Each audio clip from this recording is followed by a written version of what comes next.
not counselor, anybody who's providing counseling. So that's a licensed social worker, that's a therapist, that's a psychologist, that's a psychiatrist, that's an MD, that's literally anybody who is providing you counseling for mental health symptomology. So you have to report literally anything. Like if a pilot goes and one of their loved ones pass away, right? And they're just they want to go talk to somebody about grief, right? And deal with a grief counselor. That's instantly reported on box 19 on the 8500. So what do pilots do in that case? They don't do that, right? They just don't see a mental health professional. They don't see a counselor. They don't see a therapist.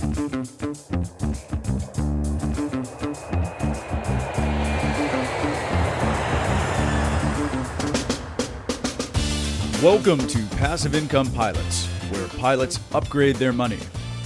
This is the definitive source for personal finance and investment tactics for aviators. We interview world-renowned experts and share these lessons with the flying community. So if you're ready for practical knowledge and insights, let's roll. Welcome back to Passive Income Pilots, everyone. I'm Tate Durier, here with Ryan Gibson. How's everybody doing? Tate, I'm excited to talk about today's guest. I mean, we're talking about all the heavy items here. It really is. Yeah. This was an opportunity to talk about blurry thing that none of us understand, which is aeromedical, HIMSS, the fact that pilots can't go and get therapy. It's really, really good stuff. And there's some incredibly actionable takeaways in there. Yeah, what I love too is, we dive into not just mental health issues and HIMSS, but what happens if you get a DUI? What happens if you get pulled over? And in the end, this is a financial podcast. So we talk about sort of the mechanics behind aviation law, what jobs there are, how pilots can moonlight in different positions in that. So we kind of expose some more things that maybe you never thought of that you can even do in the aviation industry, and a little bit more than just the mental health stuff. So without further ado, let's get to the show. Joe, thank you so much for joining us today. Absolute pleasure. How are you? Excellent. I want to, I was reading up a little bit about your background. You said you were doing some hurricane chasing. I would definitely want to get into that. But give us a little background on who you are, where you come from. I've had an interesting flying career. I think I've been kind of all over the board. Yeah. What, kind of talk to us about that. I mean, just kind of give us a little bit about your flying background, how you got into working for, as the director of aviation. Is it Ramos Law? Yeah, Ramos Law. Yeah. So I've been in aviation my whole life, but I'm kind of one of those odd ducks where nobody in my family was a pilot or in aviation. So started as a lineman at 13 at a private airport, obviously, as a 13-year-old driving the jet truck. But started flying before I could drive, and then have just been looking for weird and unique ways to continue flying. So was as soon as I was able to, I started competing in aerobatics for a while. My first airplane was a Citabria. So now I fly a Stearman 450 and been air showing since 2012. And then I'm a Part 91 guy through and through, so never was 135, never was 121. Fly a handful of jets on the side for people, for 91 families, but then I also do some government work as well. So flew a Lear 35, still flying the Lear 35 since 2018, and it's a contract company, and it contracts at NASA and NCAR and NOAA, and we basically weather hunt. So a bunch of instruments that hang off the bottom of it. Literally took that airplane around the world from Denver to Denver, the long way, just continuing to head east. We were in the desert for a while with that airplane, so flying through some haboobs and some weather out there. We were in the South China Sea for a while as part of NASA's Cam 2X and typhoons. Been with that airplane in Houston trying to hunt hurricanes, and then all through the Midwest in Tornado Alley with it as well, just flying through convective storms. What's the worst turbulence you've hit, and what kind of storm was it? So it was actually, I know exactly which one it was. So you can remember it, huh? Oh yeah. We had a person of prominence in the back. It was during NASA's Cam 2X, and we hit turbulence coming off of a typhoon just south of Japan, and we hit 7,000 up, 7,000 down, pretty quick, and it took the interior wall of the Learjet off. And then full rubber jungle, all that good stuff. So, yeah, that was the worst. And unfortunately, that individual in the back of prominence was not fully strapped in, had the seatbelt on but loose, and went into the ceiling and got a little injury on the, hitting his head on the lights. So, wow. By the way, rubber jungle, for those listening, is when all the oxygen masks deploy from the ceiling. So it's a little chaotic when that happens.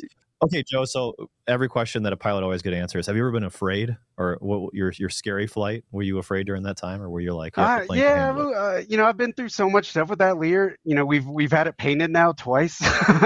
We've been through engines. It just that thing is just such a tank. It honestly is just a tank of an airplane. So I've never been super terrified in that. It's always done exactly what we asked, and even in the times when it's not doing what we asked, it'll get you home. So that's so great. Yeah.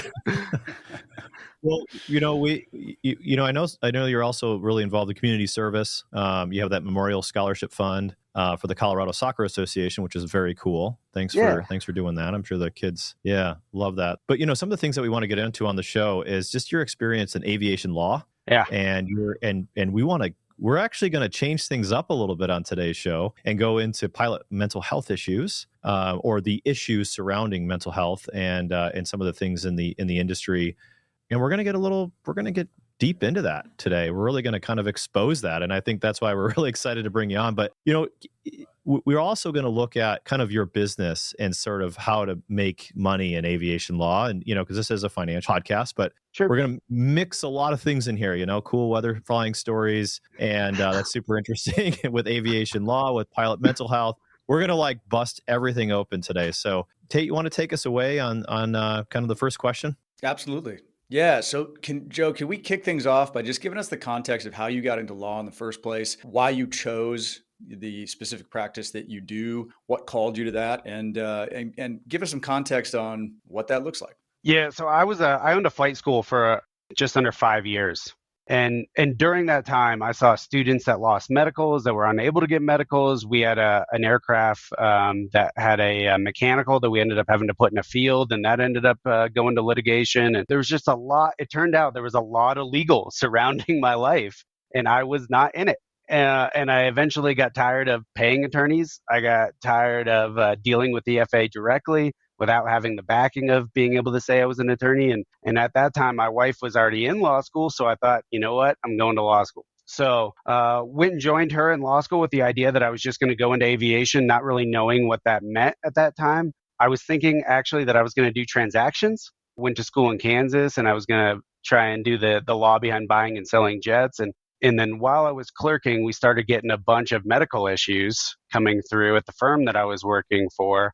And I got thrown into those cases, and immediately realized, oh my gosh, there's a bigger calling here, right? There's a bigger calling to help this industry because nobody's advocating for these pilots. So immediately got out of law school with that focus, doing Part 91 drivers and helping them get their medical.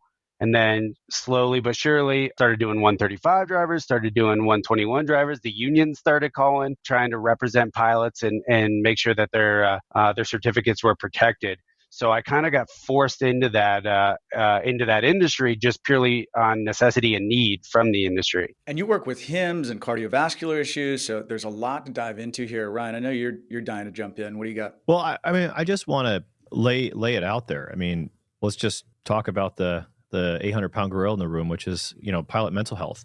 I'm going to play a clip from a recent event, and we can, if you're not familiar with what's going on in the industry, the recent Alaska flight, German wings, countless things that happened in the industry that have really just kind of been detrimental to everybody, right? And we're going to dive into that. But without further ado. Over the weekend, disturbing new details from Flight 9525's mangled cockpit voice recorder, published by German newspaper Bild. The CVR transcript was leaked way too early in the investigation. Tonight, there is a major development in that tragedy in the Alps. Investigators now revealing what they have learned about that co-pilot. The chilling internet searches they found on his computer, searching suicide and cockpit doors. So obviously very chilling what happened. And, as a pilot, there's a box 19 on the 8500-8, right? And it basically says, if you are seeing a counselor, a therapist, a social worker, an MD, a PhD, whatever it might be, with regard to mental health concerns, that could be an issue. Like, you have to report it. Talk about that and give us your insights on that, Joe. Yeah, so before diving right into 19, I'll tell you, so I actually started my career by putting Part 91 pilots into the HIMSS program. So I dealt with a lot of substance abuse, a lot of substance dependence, and that was kind of my focus at the time. And then eventually I started realizing through more and more cases countrywide that really our problem is not kind of the stereotypical drunk pilot, right? That's really not the problem in the industry. The problem is self-medicating in the industry. So pilots turn to alcohol because alcohol is permissible, right? You can use it. 8 hours bottle to throttle, 0.04. You're allowed to use it. The FAA doesn't slap you for using it unless you use it to an excess or you have a problem, right? So I found more and more of the pilots that I was dealing with the HIMSS program were not really alcoholics. They were dealing with a mental health issue and they were self-medicating with alcohol. And the reason really is box 18 and box 19 of the 8500-8. Box 19 is just so tight. As you said, Ryan, it's so tight in that, generally it's have you seen you have to list all your medical providers from the last 3 years. And, typically we think of, general MDs like a primary care physician, or maybe you got like a dermatologist or a dentist or, an eye doctor or something like that you would list. But if you go into the instructions on box 19, it says that you also have to list anybody who is providing counseling. Not counselor, anybody who's providing counseling. So that's a licensed social worker, that's a therapist, that's a counselor, that's a psychologist, that's a psychiatrist, that's an MD. That's literally anybody who is providing you counseling for mental health symptomology. So you have to report literally anything. Like if a pilot goes and one of their loved ones pass away, right? And they're just they want to go talk to somebody about grief, right? And deal with a grief counselor.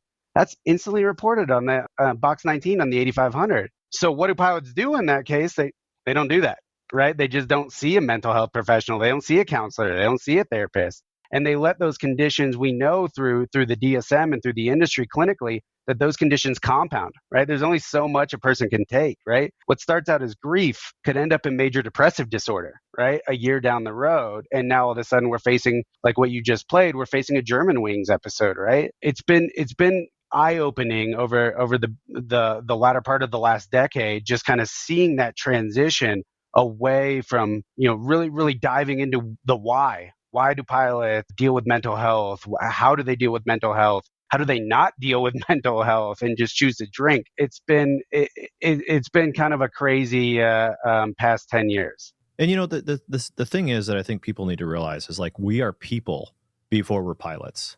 Yeah. And just because you have a great record and you get your ratings and you get your flying hours and you get hired by a great airline, we're still people. Yeah. And people require, these types of things as services to be good people, right? And so, yeah, it is kind of a squeaky clean job, right? A requirement. You can't have any, the DUI is that could be a kiss of death, depending on the airline, any blemishes in your background, any potential drug use and things like that. And these are all good things to protect the industry, and they're well intentioned. Sure. But we have to be realistic with people being people before they're pilots.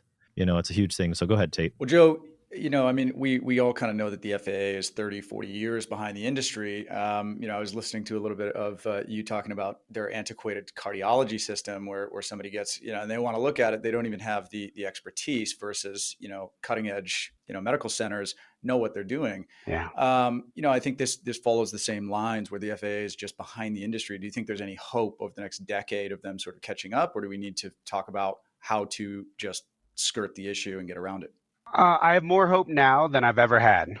So this has kind of been over the past 10 years. I felt like, the boy who cried wolf, like just by myself, just yelling, saying, hey, this is a problem, this is a problem, this is a problem, and falling on deaf ears, right? Just no response at all until all of a sudden, we have, after obviously Germanwings was a while ago, but we have the Horizon pilot, right, who tried to pull the T handles on the Alaskan flight. We have the student in University of North Dakota who took his life, and in his suicide note, he referenced the medical standards of the FAA and not being able to seek treatment. Most recently, we have that student who rented an airplane down in Texas, right, and flew it off the reservation and told ATC he was done and drove it into the ground, right? We've had a lot of episodes and events here recently in a very short period that all of a sudden, Congress and the Senate are saying, hey, what's going on? The NTSB is saying what's going on, which is forcing the FAA to say, uh-oh. Right. And so now we have the FAA doing the ARC committee, right? They're modernizing the mental health standards, policies, regulations throughout. Honestly, they're not only doing mental health, they're supposedly doing everything, right? They're supposed to modernize the entire clinical realm and determine what really is aeromedically significant. And we're expecting they're required to produce some sort of recommendation or some sort of guidance at the end of March. So I will tell you, I am more optimistic now than I ever have been. If you were to ask me a year ago what we're supposed to do, I would have said there's no hope. I mean, there's no hope. Yeah, and that's a good point. I mean, just for those that are not unfamiliar with the ARC process. So part 1 specifically talks about the Aviation Rulemaking Committee that gets assembled when you're changing aviation law. And it's something that I was actually pretty involved in for a long time in Capitol Hill, where if there's a problem in the industry, there can be comments submitted to the FAA, usually through a site called regulations.gov. And if the FAA deems it necessary, they can put together an aviation rulemaking committee. It's actually a beautiful process. It brings the entire industry together, the unions, the airline pilots, the representative of family members involved in airline accidents. All key stakeholders are brought together and they deliberate for weeks, for months, for years sometimes on making good policy, reviewing what has been done in the past, and coming up with great recommendations. And they make those recommendations to the FAA, and the FAA gets briefed by the ARC and takes those recommendations into consideration for writing laws. And it's actually, I think it's a beautiful democratic process. What's also great is usually there might be a comment period that follows the preliminary decision, where people can review what the ARC talked about and what the FAA has moved forward with, and then you can write public comments on regulation.gov on that specific ruling. And that way, if you have an opinion, it can be heard. And those comments will be sent to the committee kind of making the decision. So I echo the same sentiment, Joe. That gives me a lot of hope. I didn't realize there was an ARC going on for this specific case. And sometimes it's open to public comment period. Sometimes it's not. I don't know if you know if there's going to be a comment period allowed in that process or not. But as of right now, I don't think there is. I don't know that for certain. But what was interesting about the ARC was when the Horizon event happened, when the Alaskan flight happened, the NTSB on December 5th announced that they were putting together a safety roundtable. They were calling it the Mental Health Safety Summit, and it was held on December 6th. The exact same day, on December 5th, the FAA announced they were putting together the ARC, right? And then they said, yeah, we're dealing with the two. And then what I thought was a little bit kind of hilarious to look at now was the NTSB then went back on their public notice on their website and said, well, we actually noticed this on November 30th, right? So it was NTSB saying December 5th, FAA saying, yeah, we're doing it also. We're putting together the ARC on December 5th. And then the NTSB came around and said, okay, but we actually did it on the 30th. So it seems like it's kind of a race for everybody to be like, no, we're doing it. It's us. We're doing it. Well, that's great news. That's great news. Great news, right? Yeah, exactly. So we'll see what comes from it. That's fantastic. Competition is good for everybody. So now let's, this is all great. Maybe this ARC will get together and come up with some really groundbreaking things. But, let's be honest, this kind of is in our, as pilots, we kind of have to do what's right for us. Yes. So let's talk about like mental health resources for pilots.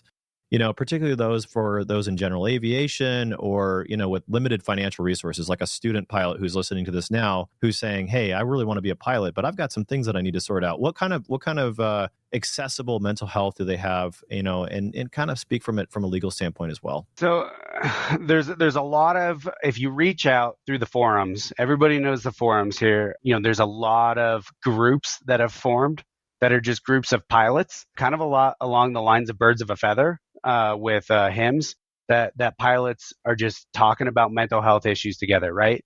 And it doesn't go under Box 19 because none of them are providers, right? They're not physicians. They're not technically mental health providers.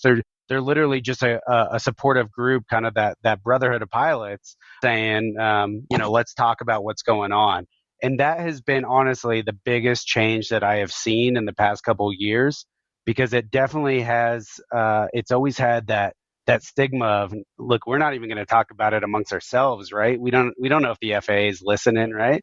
So that has changed now, in my opinion. We do have pilots talking about it, and we have groups that are talking about it, and that is honestly the best way for people to at least crack the door open to getting help. As far as formally getting help, that is still a struggle, and I would love to say that is different. It's not. It is still a struggle right now, which is why we're hoping for the ARC to come out with something. The FAA is so far behind in the review of these conditions and these cases. I think right now, Cammy's sitting at 24,000 cases behind. Wow. So even if you were to come out and say, hey, I'm seeing a counselor, I'm seeing a therapist, it would your medical application would have to get deferred, right, down to Cammy.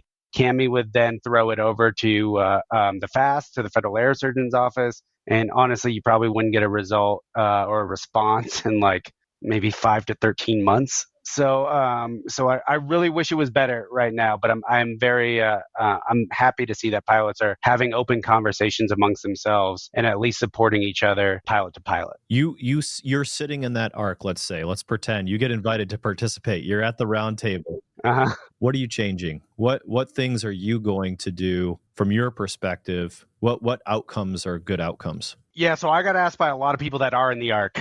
Fortunately, I got the ear of a lot of people in the ARC right now. Oh, good. And the number one change that I put forward is we have to change 19. You hit the nail on the head. You guys are right on point. We need to allow pilots to be able to seek counseling, right? They should be able to talk to a counselor. They should be able to talk to a therapist. They should be able to talk to a licensed social worker. Now, if the condition evolves, right, to the point where we're talking about SSRIs, barbiturates, SNRIs, we're talking about psychologists, psychiatrists, absolutely, right? Absolutely. That should be reported. However, I think we're going to see a big positive change in the industry if we start allowing pilots to do that square one, that step one, and address a problem and treat a problem before it becomes something that requires an SSRI or an SNRI or requires formal treatment. I think we're going to see a great shift in this industry. That's great. Can you speak to how the ARC, what does it cover? Is it just pilots, or is it air traffic controllers? Is it flight attendants? Is it mechanics? Is it collectively as an industry? Kind of who does that cover? Or are we just talking pilots in this aviation rulemaking committee? It's technically everything, realistically pilot. Okay. And you were going to say one more thing. What were you going to add to that? I said that box 19 is literally if we just take out one sentence. Really? Like we're not even talking about writing new rules. You know what I mean? We're literally taking out a sentence in the medical application. And that would have a drastic effect on this industry. Let me ask a more ignorant question. I go to see a counselor, I go see a therapist, and I just say, box 19 be damned. Like, okay, I don't really care. Yeah. So I go and I report it. Now what? Okay, so if you report it, more than likely it's getting deferred, which means, obviously the AME is not going to be able to issue the medical that day. You're not walking out with a certificate. And they're going to kick it down to Cammy, down in Oklahoma City. You're going to get a letter back from Cammy that's going to be issued pursuant to 14 CFR 67.413, and it's going to be a request for additional record. And it's going to be a very general request that says a detailed clinical summary from a treating provider regarding your history of mental health, anxiety, whatever, right? Whatever they come up with, it's all the same. They're going to ask for a personal statement, and they're going to ask for pharmaceutical records. And then the airman is going to comply with that, send everything down to Cammy, and then it's going to be another 5 months. And then Cammy's going to send another 413 letter. And the 413 letter, more than likely, is going to say, go see a HIM psychologist or a HIM psychiatrist and get a mental health evaluation. And then the airman will do that. And that'll come back to the FAA. Cammy will review it, realize, this is over our head. And then they're going to throw it to the FAST. And then the Federal Air Surgeon's Office is going to handle it, make a determination from there, and then kick the letter back to the pilot. Most likely it's going to be a special issuance under 67.401. And then the pilot's free to move forward, so to speak. But in that timeline, we could be talking anywhere from a year to 2 years. Wow. That's incredible. Well, that's such a good piece of information to know, because I know that we have, some pilots who listen to this podcast that have only been in the industry for maybe, 3-5 years, and they might not even know, they go through their what do they call it? AeroMed Yeah. form, right, that you fill out before your medical every year or every 6 months. And, they might not even know. They might go to therapy and say, oh, yeah, that's no big deal. I just went to therapy because my grandfather passed away. And all of a sudden they're in this administrative process for months on end. So that's such a good piece of information. Know that, you can't go and see a therapist and check the box. Yeah, and that's what it's frustrating saying that stuff out loud. I cringe at having to say this stuff. I walk that line of being, people need to know, right? Pilots need to know what that process looks like so they're not surprised when it happens to them. Right. But at the same time, I'm telling every single pilot that I talk to, hey, look, if you have an issue, right? If you have a mental health struggle, please, please, please, please seek help, right? Like there are people in the industry that advocate for you that we can push you through and get you back flying again. I always use the line, it's a speed bump, not a roadblock, right? Get yourself treated first. The industry is going to be there, right? I know it's a long wait. I know it's a long process, but get treated, right? Before it becomes something that is hard to reverse or hard to control. Yeah. Before we change topics, Joe, I just wanted to touch on what you said about there being, groups of pilots that are talking about this stuff. So before we move on, how does somebody find one of those groups if they wanted to? So, Flight Level 350, airlineapps.net, all the major forums, right, that you would go to for that gouge and looking for jobs. I promise you, there are little sub forums and sub chats that talk about exactly this. Very, very accessible. So excellent. Joe, you were recently featured in an article on what happened on the American Airlines flight for the unruly passengers. And you said that it was tragic, but it's not uncommon. Let's talk about unruly passengers. I mean, we're kind of shifting gears from the flight deck to the back. I mean, should anybody fly anymore? I mean, this is crazy, right? You got the unruly. I'm just joking. I'm just totally joking. Actually, flying is so safe, and this is such a great industry. Yeah. But there's been 13 reports for every 10,000 flights of unruly passengers, and that's just from the 3 during the last quarter of last year, right? So, and a lot of them were mask related, right? We have to wear the COVID-19 mask and things like that, and people didn't like that too much, and there was a lot of politicizing around that. But talk to me about passenger behavior as well. Yeah, that's since the pandemic. I mean, that has been unreal. I feel like that has not reversed. Prior to the pandemic, maybe it's just me, but prior to the pandemic, I never heard of that. I mean, that was such a rare occurrence. You maybe get one video that would pop up and go viral and you think, oh my gosh, what's happening? And then since the pandemic, I mean, during the pandemic, we were getting those videos published on social media like every week. It was wild. And we always get the calls from people saying, the flight attendant did this to me, or the pilot did this, or they wouldn't divert, or I got cut off while drinking on the plane. I don't think the public understands that the moment that door closes, you're at the law of the flight crew, right? That flight crew, including the flight attendant, they can do anything within reason under the interest of aviation safety. And just the audacity of the people in the back trying to overrule the power, the authority of the flight crew was mind-blowing to me, and it still is mind-blowing to me. I wish we could go back to those olden days when, people would dress up for their flights, right? It was like a big event, right? You were about to take an airplane, and it was fantastic because it was this new invention. It's amazing. It's a miracle. In my mind, it's still a miracle. It's still magical, and I don't understand where the respect went for it. So frustrating. Well, Joe, I want to switch gears back to substance, because we talked about therapy and the fact that pilots, because it's legal, oftentimes will just start drinking, and one thing leads to another. You're exceptionally knowledgeable on the HIMSS program. I want to get into that, and the way that I'm going to do it is by asking a question that I think a lot of pilots would benefit from knowing the answer to: is what happens if I get pulled over and I think I'm on the limit, or I know I'm on the limit? Over the limit, and what do I do?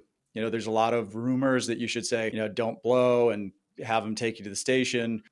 Yeah, that's a great question. So there's a couple of ways to attack that. There's a legal side of the house, and then there's the medical side of the house. And that's the most frustrating part of certificate defense. A lot of what we do is we're crafting federal air surgeon appeals, we're crafting 413 submissions, and we're crafting them for doctors, not for attorneys, right? So very, very persuasive writing and constantly describing and explaining the regulations and policies and guidelines to these FAA doctors. So that's a big question that we get all the time is, what do I do? Am I allowed to refuse? So if you look at 14 CFR 67307.307, which is the exact same language as 67.207, which is the exact same language as 67-107 or .107. That's for first, second, and third class medicals. You'll see in there, if we look at first class, 67.107B has to do with substance abuse.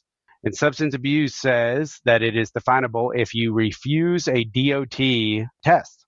So I have pilots all the time say, well, you can't refuse a roadside because that's a DOT test, right? As a pilot, we always have to blow. You always have to accept a test. The legal argument to that is, no, that's not true at all. If we have a state cop, is that state cop really providing a DOT test, right? A highway patrol, if they pull you over, are they providing a DOT test? Do they have the authority to issue a DOT test? Really what that DOT test, if you look at the legislative history of 67107B, that DOT test is in reference to a 119 drug and alcohol test, right? That 135 drivers have to take, that 121 drivers have to take, right? That's really what it's in reference to. So if an airline pilot is walking off last flight of the day and, on the jet bridge, they get the, hey, you're in the drug and alcohol program. We need to get you a quick test here. If an airline pilot were to refuse at that point, that would be immediately deemed substance abuse under 67107B. Now, let's look at it from the doctor's perspective down in CAMI. They're going to say anytime a pilot refuses any test, it's because they're an alcoholic. So I will say it is easier to defend pilots who have complied with the request and who have blown or given blood. It's easier to defend them than it is somebody who has refused. Because we're already walking back an assumption that pilot is an alcoholic. Otherwise, there's no reason a pilot would ever refuse. Interesting. So even if you get pulled over and you know that you're over, just comply, take the test, and get the DUI, and then work on it later. Yeah, and then there's the aspect of when do you take the test, right? Do you take the test on the side of the road? Is it a refusal then? If you say to them, hey, I'd love to take the test, I'm not refusing, but I'd like to take it back at the station, that provides a little bit of time to metabolize. A lot of agencies will acquiesce on that, and they'll be very accommodating of that request. There are some agencies that say, no, if you're not doing it right now, it's a refusal. That's kind of a game time call right in that mix. But obviously, anytime that you can allow your body to metabolize, that's going to be more beneficial for your BAC result. So that's good advice. Sometimes. I have dealt with pilots, of course, that are on the rise on BAC, and the time delay does not benefit them. All right, that's good to know. All right, so if you end up with a DUI, what's the first? So we all have hotline number for ALPA, where you can call the union right away. I'm sure APA and SWAPA have similar hotlines. Should everyone have your number on speed dial? Who should they be calling if this happens? Yes, so two different avenues. So you have the FAA medical side of the house, and then you have the SAP, right? The SAP program for the employer. Please know those are not the same. So I've seen cases where pilots have fought to get their medical back, only to find out that they are not hireable because they never went through a SAP and never got a SAP clearance to come back to work. So please know that there's SAP as well as the medical side of the house. I don't do anything with SAP. I handle the medical side of the house. It is important, it is helpful to get an aviation attorney on board immediately to start working with a criminal attorney, because there are times that a criminal attorney will do things to try and best influence the criminal case, but at the same time, that action negatively impacts the medical case down the road for me. So it is always helpful. How so? So the biggest one that we see is evaluation. They'll go and do like a SASE, a substance abuse evaluation that is performed by a licensed clinical social worker. And a lot of times, especially on the SASE will say it doesn't have an option for no alcohol condition, right? So the lowest thing on the list is substance use disorder mild. So the FAA will take that and be like, alcoholic, right? And so, but in the criminal world, that is a very good result, right? In a criminal world, the criminal attorney could say, look, substance use disorder mild, right? And that may help them on the probation or on the resolution of the case or, the general disposition of the case. But in my world, I'm like, oh my gosh, now I got to deal with this, right? And I got to walk this back. So it's nice when we get to work with a criminal attorney and we get to say, no, please don't do that. There are also times when my idea of a good case is better than a criminal attorney's idea of a good case. So if I have an airman that is blowing like a .24, something like that, it benefits my world if, the cop opens the door to the truck and beer cans fall out and the pilot gets out and tries to punch a cop. Okay. Right? That's not more good. beneficial in my world in the aviation world. And I'm sure a criminal attorney listening to this is probably cringing, going, oh my God, I don't want that case. Okay. So it's definitely, it's nice when we get to work together with each other and kind of find a middle ground. So that makes a lot of sense. So someone ends up in HIMSS. Can you tell us a little bit for people who aren't very familiar with it? And I know a lot of people might think, that's for somebody else. It's not for me. But I think there's a good reason for everyone to be generally familiar with the program, what it looks like, and benefits and drawbacks, if there are any benefits. Yeah. HIMSS is a tragedy. I'm sorry. I'm going to be very blunt with this, so please excuse my candor with HIMSS. Again, as mentioned earlier, I started my career by putting pilots into the HIMSS program. So the HIMSS program is a program that was developed in the 70s by ALPA, and it was developed to basically treat pilots that were dealing with alcohol issues, right?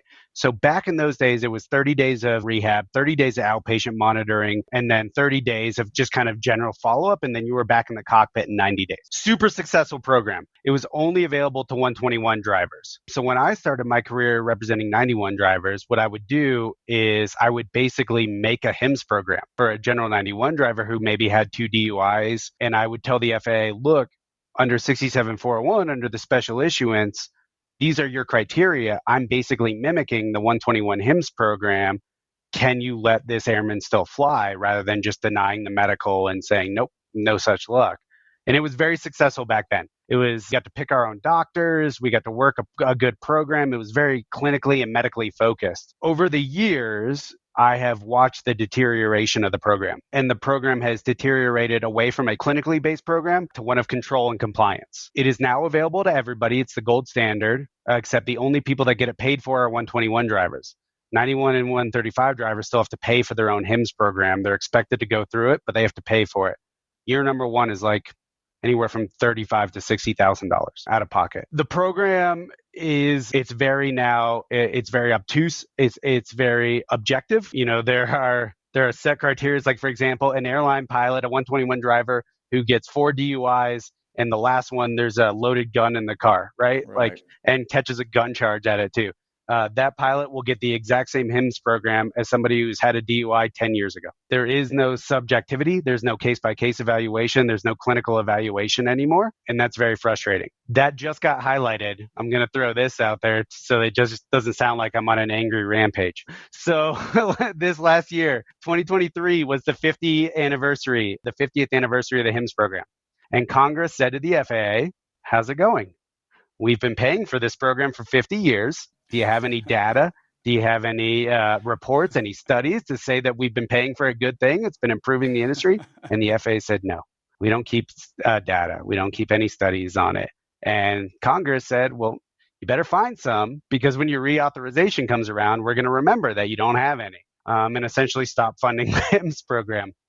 So the FAA went out and paid the National Academy of Sciences back in April of 23, paid them $1 million to run a third-party independent review of the HIMSS program. It got published September 8th of last year, and it was 560-some pages of greatness, just dragging the program through the mud.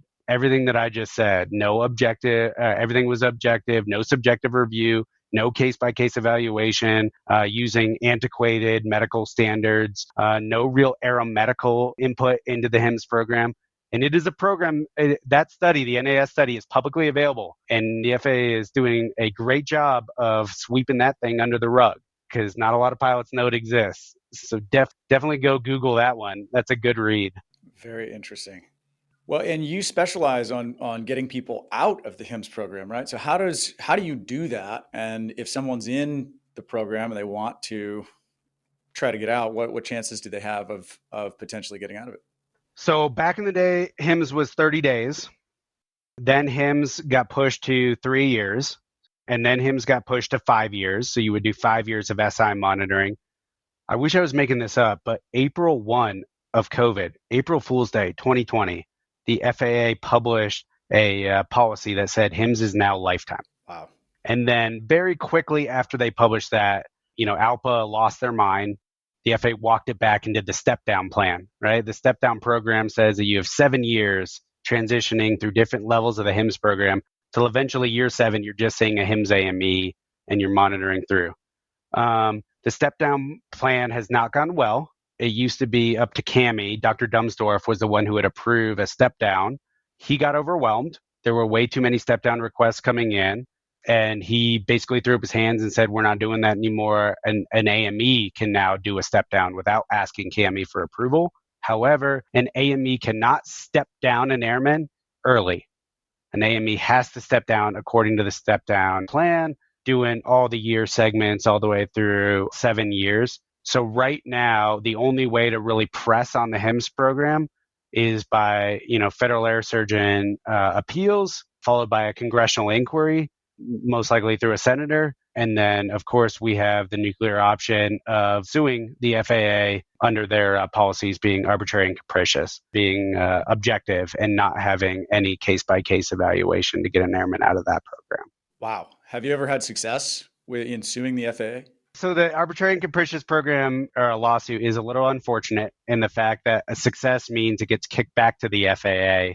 And basically, the Court of Appeals of District of Columbia says, hey, FAA, what you did was arbitrary and capricious. Try again. Wow.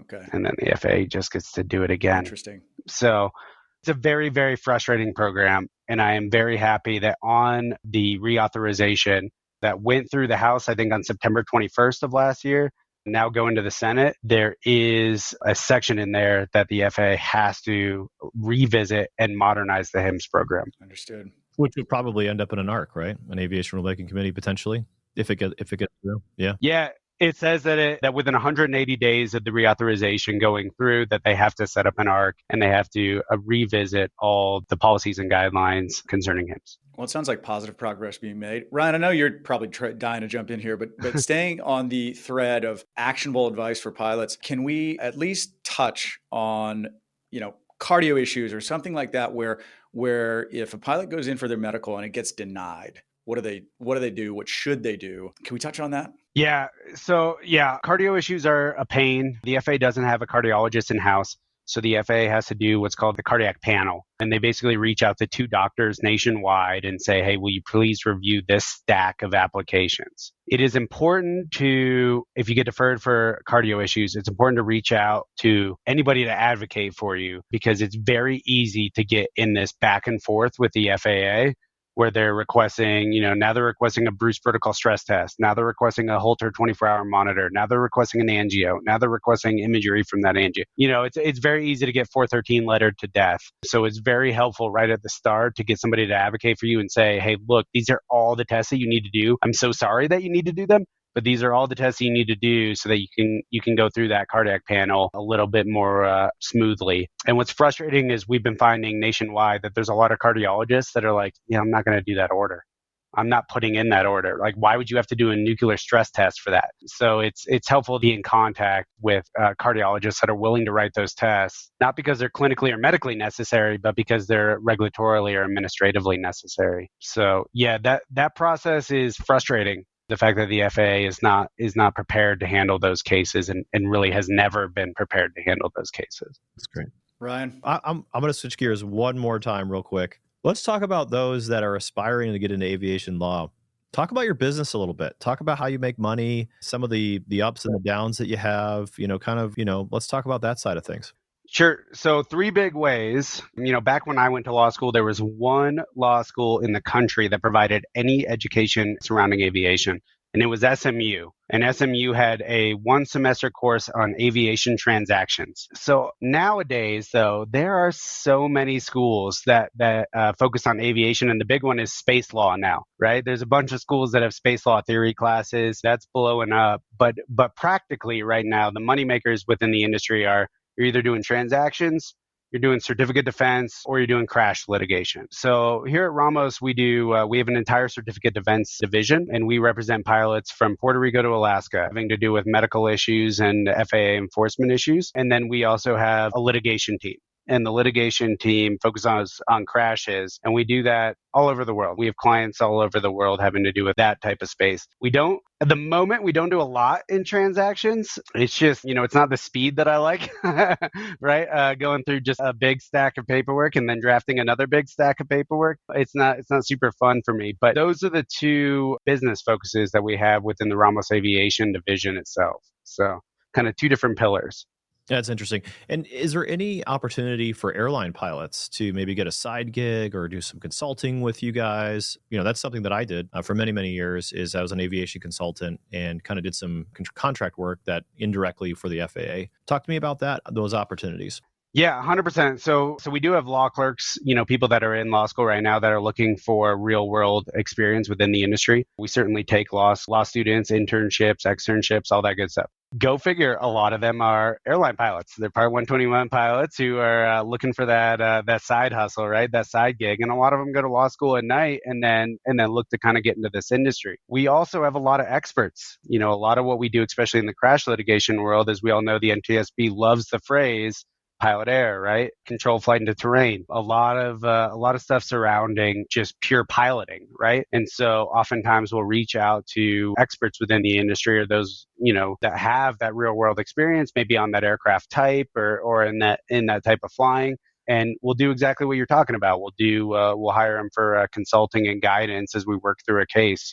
Where should we be looking? Where are the body's hidden type situation, right? Same thing with, funny enough, human factors, right? Pilots are trained a lot in human factors, CRM, risk analysis, all that. We use a lot of contractors in that space as well. So yeah, it's always nice to see people from the industry kind of cross back and forth here within the legal spectrum of the industry. Yeah, I thought that was so interesting. When I wanted to get into aviation, it was like be a pilot, right? And you go to training and you do all that and you get to the airlines and then you're like, holy cow, like there's actually like a ton that you can do outside of just flying an airplane that's contributory to aviation. And you can be around aviation without actually, flying an airplane. And I thought those kinds of jobs, just for those thinking about getting into a career in aviation or already in aviation and want to, like you said, do that little moonlight, which the airline world kind of enables you to do. There's a lot. And, the skills and the experience and the knowledge that you attain as an airline pilot can be applicable to a lot of scenarios and really be helpful to the industry. So pretty neat. Joe, I want to end on a light note. Out of all the guests we've had, nobody's had better hair than me. We got to have a laugh after all that, right? Cardiovascular. And that's a call to go check us out on YouTube. Yeah, exactly. Go look at our YouTube channel. I mean, we got to hear about the hair, man. The how you style it and all that. So no, I'm just joking. Yeah. It comes up all the time. You'd be surprised on like Reddit AMAs and stuff. It's like the number one comment is, what's that product? So yeah, my hairstylist loves it. I always send her all those comments. That's hilarious. You should do like an outtake reel of like everybody saying it on all your things. Joe, yeah, I want to be respectful of your time. Really appreciate you coming on the show. For those pilots that are seeking advice or consultation from your firm, how do folks get in touch with you? Or how do they stay in touch, or how do they follow you? Yeah, so we're on every platform. Ramos Law Aviation, and just Ramos Law is on every platform. Facebook, Instagram. I think there's even a TikTok, LinkedIn. The only social media I have is LinkedIn, and I'll be very honest with you, I use it to troll the FAA. So feel free to follow me on LinkedIn. There's always fun comments under the FAA's aeromedical posts. Is that under Joseph LoRusso? On it LinkedIn? Is, yep. It's okay. under Joseph LoRusso. It's at least a laugh. I don't know who does their social media, but Amazing. Some of the stuff that they post is just like, yeah, what are you guys thinking? Right. That's funny. Yeah. Well, now I'm going to check it out for sure. Joe, thank you so much for coming on, and thanks for listeners for tuning in. Thank you guys so much. Pleasure. Catch you on the next one. Thanks.